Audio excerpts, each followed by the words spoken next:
You're sitting by the fire. It's 30,000 years ago. The air is cold. The sun has just set. Of course, there's no Netflix to watch in the evening, no cell phone, no worries about going to work tomorrow. It's just you, the fire, and a pitch-black sky overhead. And suddenly, you notice something strange in the sky. The sky is starting to burn. But this isn't the fire. There's no smoke, no heat. The sky itself is turning green. Giant curtains, curling from one end to the other, glide as if they were alive. Green, then purple, then patches of red. Without a sound, silently, the vast sky stirs. It's as if something up there is breathing, and no one told you what it was, because no one knows, not even you. Here's what no one ever told you. For nearly the entire history of humanity, the sky wasn't a source of wonder, it was a threat. And this green light, for thousands of years, struck fear into the hearts of everyone who saw it. Today, we call it the Aurora. We take photos of it with our phones and share them. We fly across countries just to see it. But for those who first saw it, it wasn't a beautiful sight. It was like the end of the world. What would you do? I'm asking seriously. Take a second to think about it. Because when you say, it's just the aurora, so what? That sense of ease comes from science, not from your own discovery. You know that particles from the sun collide with Earth's invisible magnetic shield, and that collision causes the gases in the atmosphere to glow. You know the green comes from oxygen, the red from higher altitude oxygen, and the purple from nitrogen. You know all of that, but none of those people knew any of that. They didn't have a word for particle. They didn't know what a magnetic field was. Atmosphere, gas, solar wind, none of them. All they had were their eyes and the knowledge that the sky didn't normally look like this. Every night, the same dark dome, the same stars. But tonight, that dome came to life. Just imagine that horror. The greatest, most unchanging, most reliable thing in your life, the sky, suddenly broke its own rules. If the ground beneath your feet shook, you might make sense of it. But the sky? The sky never changed. Until that night, when it did. Now let me show you what people really thought when they saw that light. Because this wasn't something that happened in just one corner of the world. All across the northern hemisphere, people who had never met or even seen one another gazed at that green fire, and their responses, strangely similar despite living thousands of kilometers apart, will send a chill down your spine.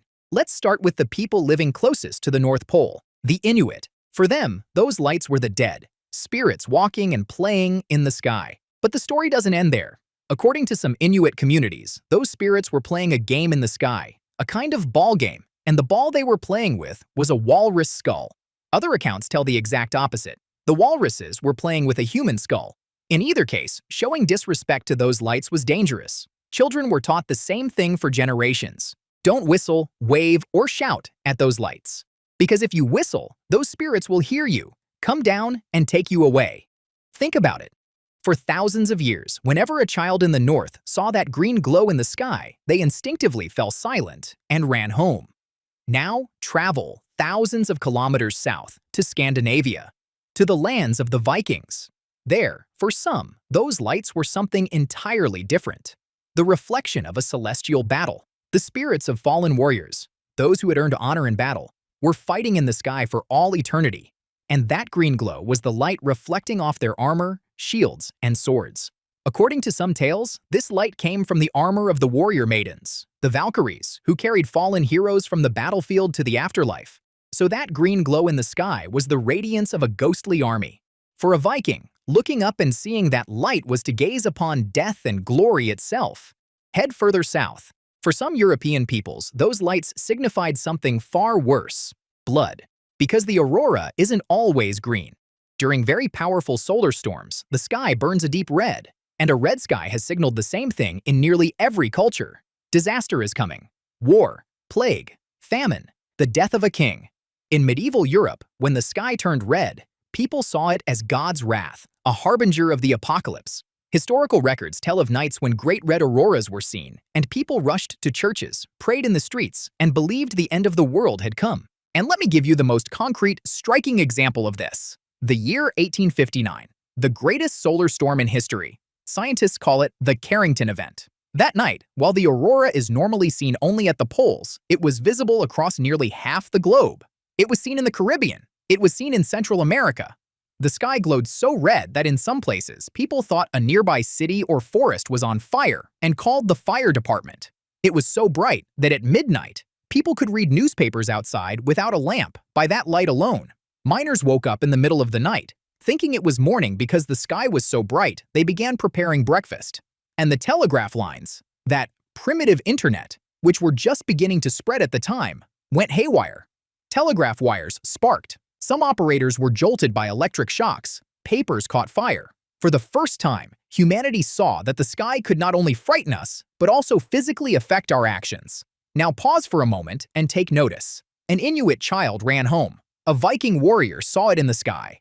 A medieval peasant thought it was the apocalypse. In 1859, people read newspapers by that light. Different continents, different eras, people who had never seen or heard of one another. But they all experienced the same thing. Something happened in the sky that they couldn't understand, couldn't control, and couldn't name. And none of them could just stand there in that void. They all gave it meaning, a spirit, a warrior, a catastrophe, a god. Because the only thing humans cannot bear is, I don't know. We always fill every void we don't understand with a story. This isn't a weakness. It's the very essence of being human. Now let's turn to you.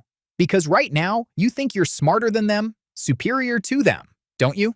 I'm not ignorant. I know what that light is. I wouldn't call it a spirit or anything like that. Okay, you're right. You know the science behind the Aurora. But be honest. Really? Be honest for a second. You too are still looking up at the sky, searching for meaning. You make a wish when a star falls. Don't tell me you don't. You do.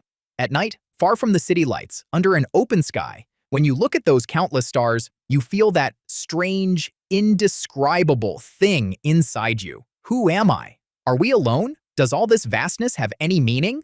Maybe you lost someone and looked at a star, thinking to yourself, maybe they're up there. Maybe on a difficult night, you looked up at the sky, as if waiting for an answer from that silence. Those are the moments. Those people called the green light the spirits of our ancestors. You look at the stars and say, there must be a meaning. Do you know what the difference is? Almost none. You're both doing the same thing, standing before that vast, silent thing you can't understand, searching for meaning, a connection, a story. They did it with myths. You do it with thoughts.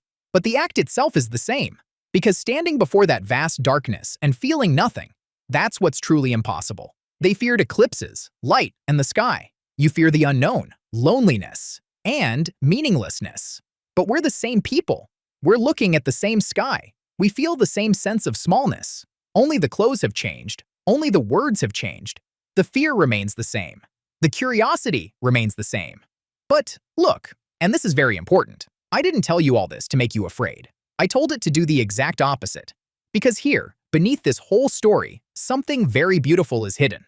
What did those people do, even as they were terrified to death under that green light? They gave it meaning. They saw their dead ancestors there.